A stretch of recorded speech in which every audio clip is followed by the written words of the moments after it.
All right, ladies and gentlemen, it had to happen.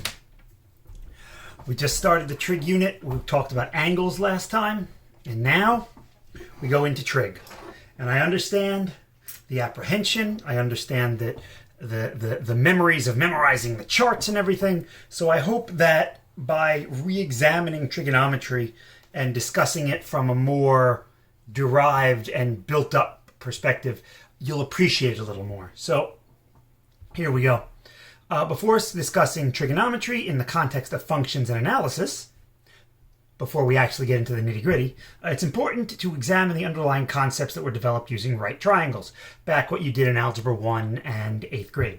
Once we have this foundation, we can build upon it utilizing the unit circle. So, some basic definitions that you should remember.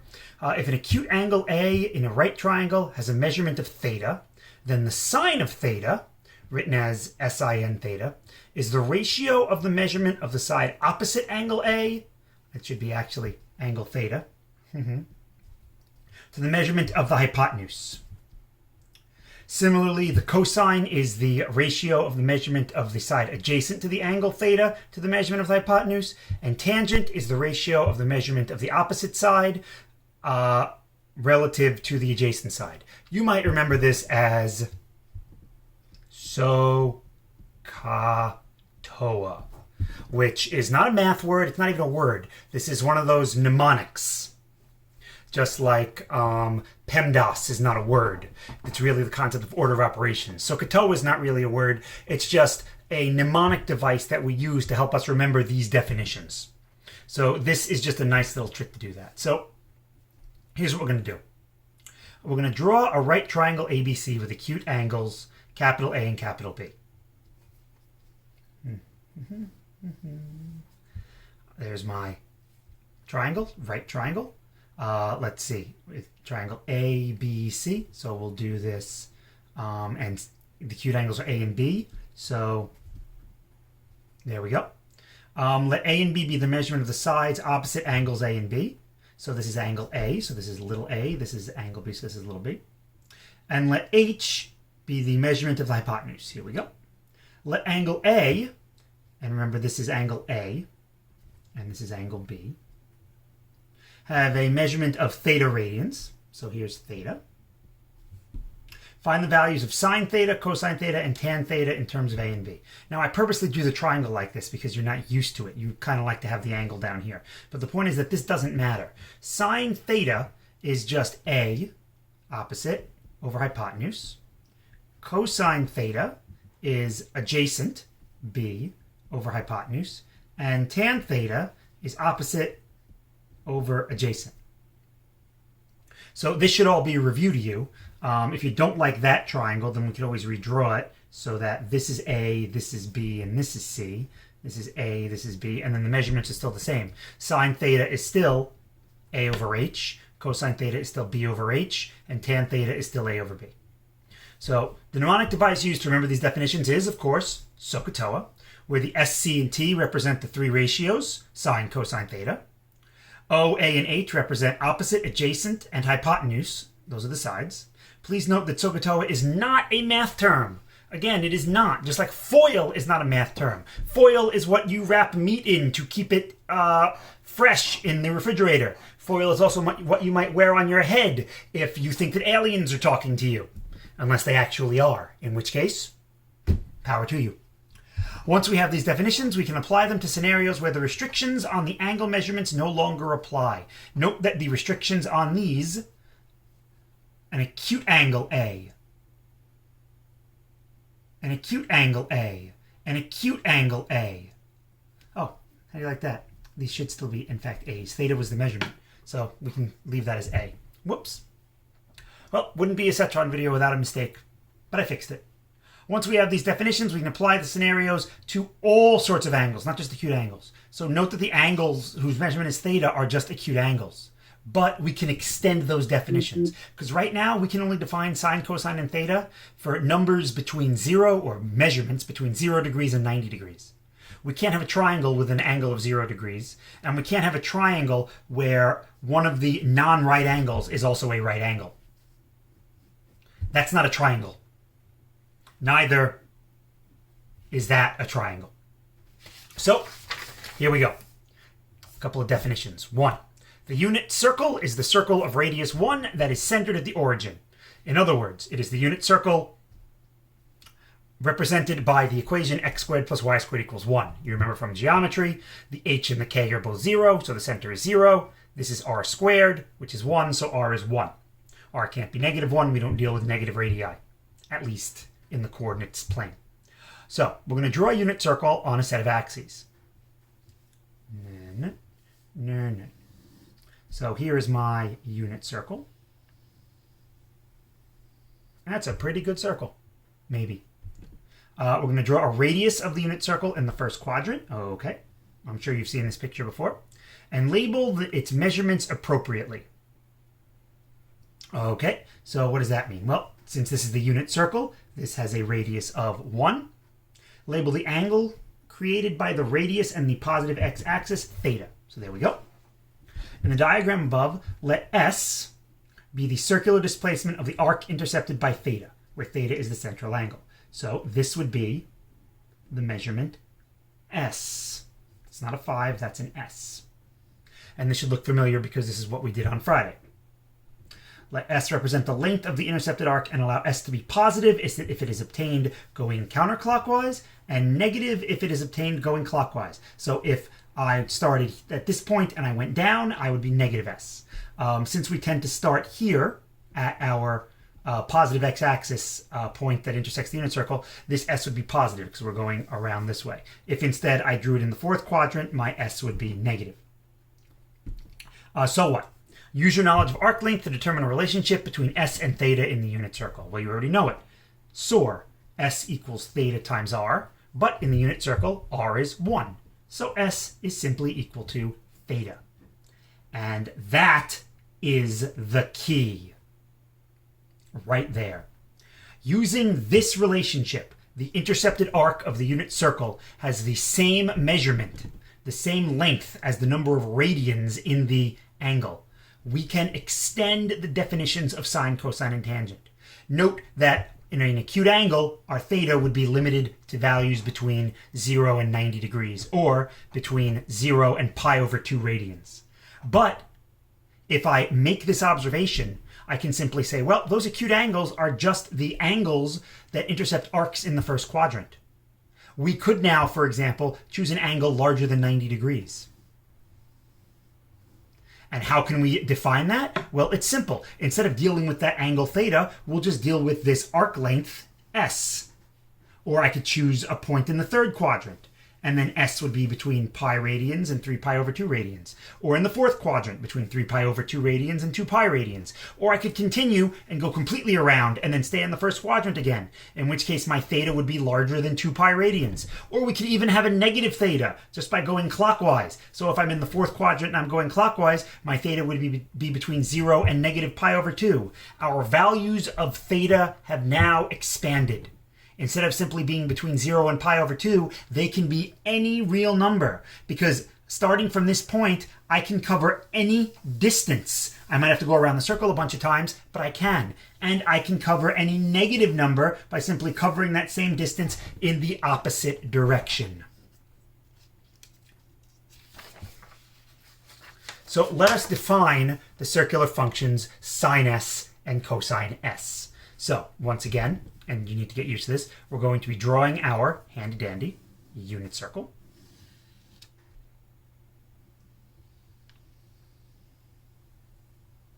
And we will once again draw our radius in the first quadrant of length 1. And now we'll indicate theta, and we'll indicate S. And now what we'll do is we're going to extend our concept of sine and cosine using this identity that in the unit circle theta and S have the same measurement. So what we're going to do is we're going to drop a perpendicular from the point of intersection of the radius and the circle down to the x-axis.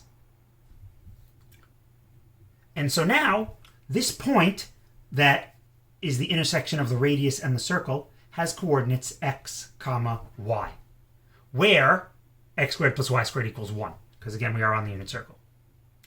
So that means that x is the horizontal distance. Since this has coordinate x, this leg of my recently created right triangle will be x, and this length will be y. And now we have a very interesting relationship, because you see, the sine of the angle in this triangle will be equal to the opposite side over the hypotenuse. But that's just the y-coordinate.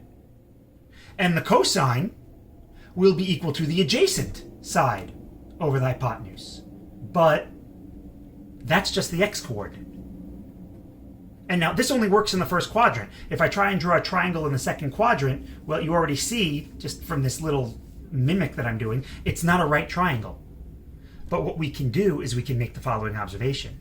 Theta and s have the same exact measurement.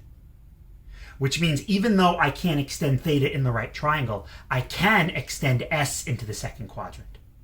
If I drew another radius in the second quadrant, then my s would be the distance from the point 1, 0, radius of 1, the distance around the circle to the point in the second quadrant. That would be my s. This point would still have coordinates x, y. And thus, we extend our definition so that the sine of s is y and the cosine of s is x. And since s and theta are the same thing, it doesn't matter which one I choose. And in that way, we have now defined the sine of an angle. The sine of an angle is the y-coordinate on the unit circle, where the radius formed by that angle intersects the circle. The cosine of an angle is the x-coordinate on the unit circle. And now we're no longer dealing with right triangles. We've now extended the definition to have any theta that we like. And that's kind of impressive when you think about it. An easy way to remember which is which: x goes with cosine, y goes with sine, because x and y go in alphabetical order, and cosine and sine, cs, goes in alphabetical order. So the x comes first in the alphabet, the c comes first in the alphabet. X goes with cosine. The y goes with sine. Or if you want, you can draw this picture and then quickly remember SOHCAHTOA, okay, If you want to remember this little mnemonic trick, that's fine. If you want to remember the understanding of it, that's fine too. So tangent. And you say, well, tangent, I know this. Tangent, we can just say tangent is opposite over adjacent, so that would be y over x and we're done. But there's a much deeper reason for why the tangent is what it is. And it goes back to geometry, because the word tangent, the reason we call this function a tangent, is not a coincidence. So here is our unit circle again. This one's a little more like a unit egg. Draw our radius, and this time I'm going to draw the radius and it's going to go straight through. So once again, I have my theta, drop down my perpendicular, I have my x, I have my y. This is the point x comma y. And now what we're going to do is we are going to draw a line, a vertical line. A vertical line that intersects the same point where the circle and the x-axis intersect. And note that that vertical line intersects the extended radius at this point. So for simplicity's sake, let's call, or just for be able to describe it, we'll call the origin O. We'll call the point on the unit circle where the radius intersects P. We'll call the point where the perpendicular that we drew intersects the x-axis Q. And then we can call this R and this T. I'm not using S because we already used little s and that can get confusing. Remember, little s is the arc length. And it's equal to theta. So instead of using s, I'll just use theta. All right, so what the heck is going on here? Well, let's see. So another way to write x would be the sine of theta, and another way to write, the cosine of theta. And another way to write y would be the sine of theta. That's the same thing as y, and cosine theta is the same thing as x. And if you look, by drawing this vertical line so that it intersects the x-axis, we've drawn another right angle. We now have a larger right triangle where the smaller right triangle is inside of it. And that's kind of nice because now, well, angle PQO and angle RTO are congruent. Angle PQO is congruent to angle RTO. And angle POQ is congruent to angle ROT. They're the same. They're both the angle whose measurement is theta. And when two pairs of corresponding angles are congruent, we get that the triangles are similar. Namely, triangle POQ is similar to triangle ROT. And why is that so nice?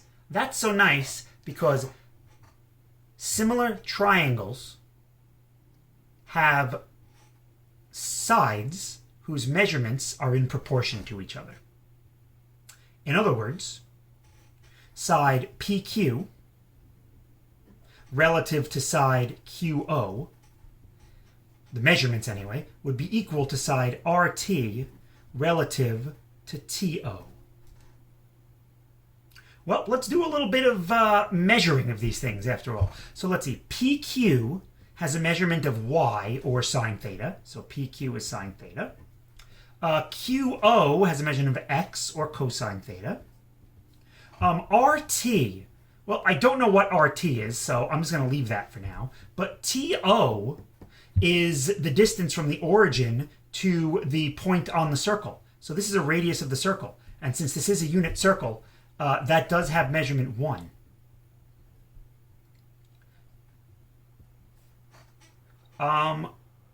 So what? Well, this distance from R to T actually has a name. This is tan theta. Why is it tan theta? Well, let's see what you remember from geometry. What do you call a line that's drawn and intersects a circle in exactly one point, such that the radius is perpendicular to it? What do you call such a line? If only there were a name for it. Oh, that's right, tangent. Yeah, the tangent actually comes from the tangent line. The tangent of an angle can be defined as the distance from the point on the unit circle that intersects the x-axis and the point on the extended radius that intersects the tangent line, the vertical tangent line. And remember that theta and s are the same, so if I go into another quadrant, I can use that vertical tangent line. This also explains why, when I'm at pi over 2, why tangent is undefined. Because note, when I'm at this point, if I draw the radius, this point, this radius, if I extend it, will never intersect either of the vertical tangent lines, which is why tan of pi over 2 is undefined. This is also where we get the identity that sine theta plus cosine theta equals tan theta. And note again that s and theta are equal, so if I could be talking about this angle, if I'm out of the first quadrant, I would simply be talking about s, where s would be the measurement of the intercepted arc. So I hope that you think that's kind of cool, because now we're going to get into that beautiful chart that your teacher last year had you memorize without much. Just here's a chart, memorize it. Well, we're going to go through it. So, quadrantal angles. Well, what is a quadrantal angle? A quadrantal angle is an angle formed when the radius is collinear with one of the axes. In other words, it's one of the angles formed on the 4 points of intersection of the radius with the circle that lie on the coordinate axes. So let us refer to this angle, this our starting position, our standard position, as an angle of 0, because my theta here is 0. Note, if I start here, I haven't gone anywhere, my arc length is 0. We will call this arc length, up to this point, pi over 2. This arc length, pi. This arc length, 3 pi over 2, because if I go around pi over 2 3 times, I get 3 pi over 2. And then finally returning to 2 pi. such that the position here is represented both by an arc length of 0 and an arc length of 2 pi. This does not mean 0 equals 2 pi. This just means that if I travel a distance of 0 around the unit circle and I travel a distance of 2 pi around the unit circle, I end up in the same place. For those of you that have taken physics, the displacement of 0 and 2 pi are the same, but the distance of 0 and 2 pi are not. Well, this is the point 1, 0. This is the point 0, 1. This is the point -1, 0. And this is the point 0, -1.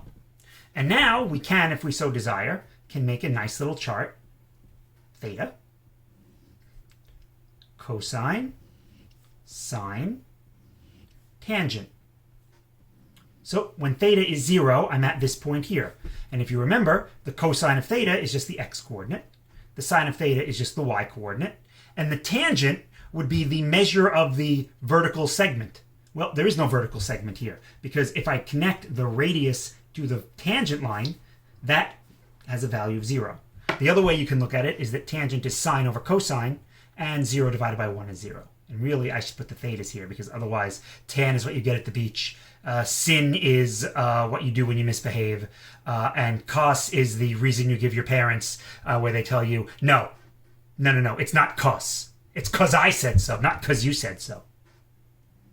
I'm hilarious.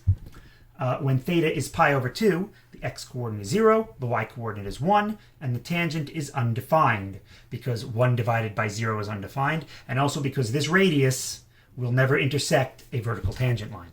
So there is no length to be measured.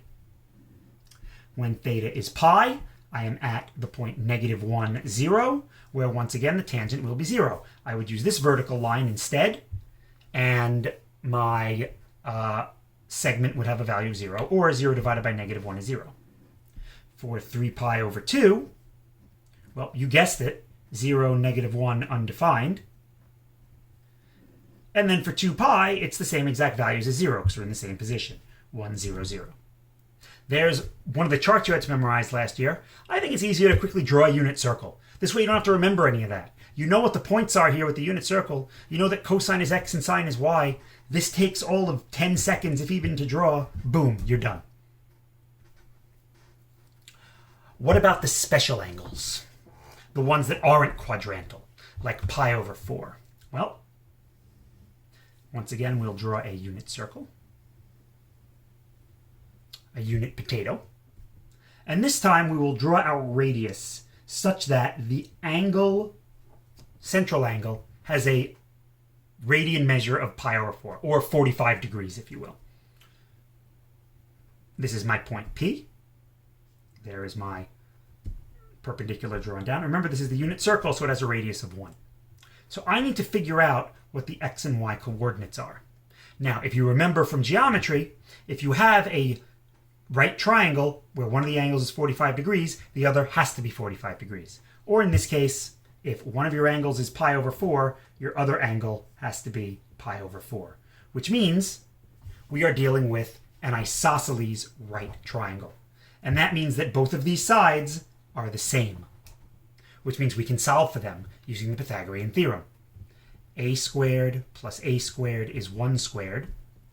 2a squared is 1. A squared is a half. A is the square root of 1/2, which is 1 over rad 2, which if I rationalize the denominator will give me rad 2 over 2. That means that this point has coordinates rad 2 over 2, comma rad 2 over 2. So what does that mean? Well, that means that the cosine of pi over 4 is rad 2 over 2. The sine of pi over 4 is rad 2 over 2. And the tangent, which is the sine over the cosine, is 1. And in fact, if you extended this out, and this is not to scale, and then drew a tangent line, you would see that the vertical length from the point 1, 0 to the point of intersection is equivalent to the radius of the circle.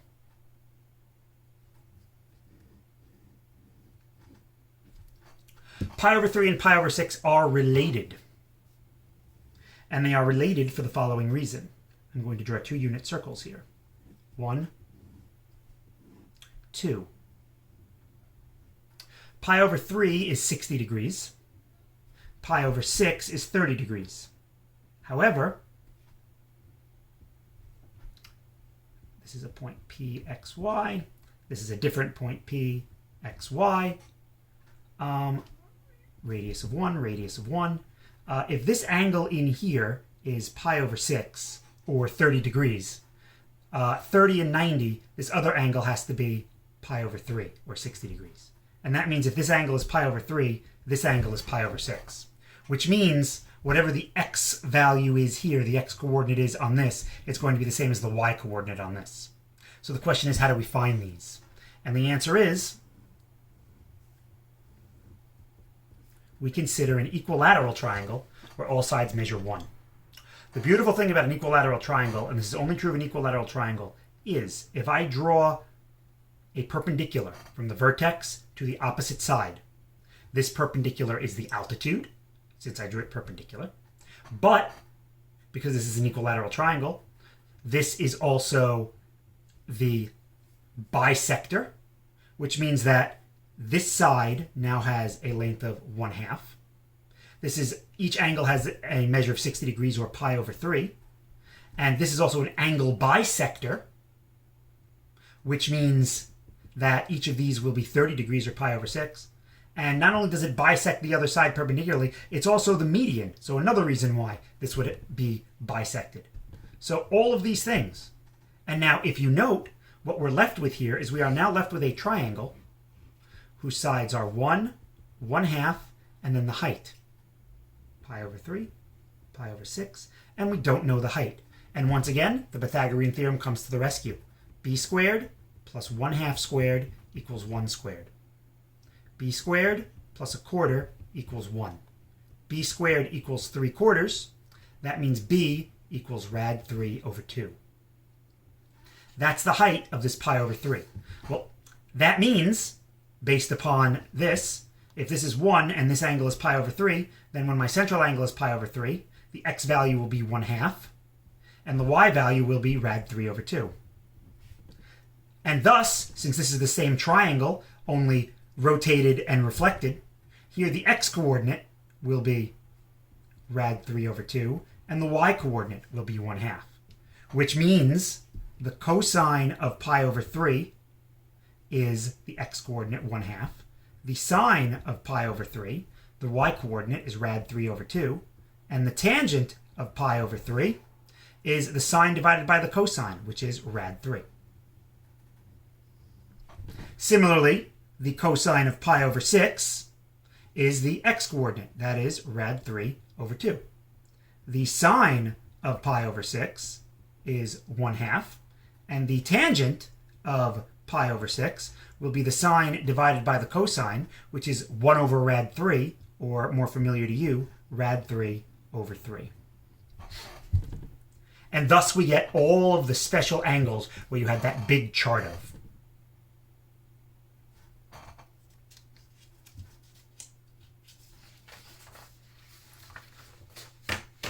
So I'm going to stop here because we could define the circular functions and do the Pythagorean identities, but I think this is enough for one video.